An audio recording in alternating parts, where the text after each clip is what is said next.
පිච්චෙනවා කියලා ඔයා දන්නේ. උඹ අනිවාර්යෙන් අල්ලලා පුච්චගෙන තියෙන. අම්මා කියනවා එපා පුත්තේ දායවන පිච්චු අල්ලන්න අපා කියනවා. අනිවාර්යෙන් උඹ අල්ලනවාමයි. මම පිච්චෙනවා කියලා ඔයා දන්නේ. උඹ අනිවාර්යෙන් අල්ලලා පුච්චගෙන තියෙන. අම්මා කියනවා එපා පුත්තේ දායවන පිච්චු අල්ලන්න අපා කියනවා. අනිවාර්යෙන් උඹ අල්ලනවාමයි.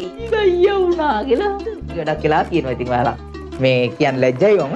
මේ අතට වඩා මේ අත ටිකක් අවුල් මේ අත පිච්චිලා තියෙන සම්පූර්ණයෙන් මෙතන ඉඳන් මෙතනකම් පිච්චිලා තියෙන්නේ. ඒ මම මට මතකත් නෑ මං අවුරුදු 2කමාරක් 3ක් විතර කාලෙදි අපේ මේ ගෙදර එන දෙල් හැලියක් වෙනවලු බාස්ුන හැලට කණ්ඩ ඊ හදන කාලේ. හරිද මන් දන්නේ නෑ නේද මම මිදුලේ ඇවිදලා මට හම්බෙලා කෝස්සැටියක්. එන දෙල් හැලියක් වෙනවලු ලිපක.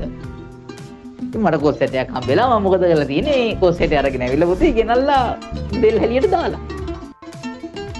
දැන් මම මේක නෙමෙයි ආතල් එක පුතේ. දැම්මහම බං කොස්සෙට යට යනවනේ අර දෙල් හැලි. ඒ යට ගිය ඇතේ හොයන්න මං අත දැන්. හරිද? ඇතේ හුව තමයි. ඉතින් ආය එලිම මෙතන මෙතන පිටු. අසිතී ඉස්පිරිතාලේ අරගෙන ගියේ තමයි වැඩේ කේස් එක මෙයා කරලා තියෙන්නේ.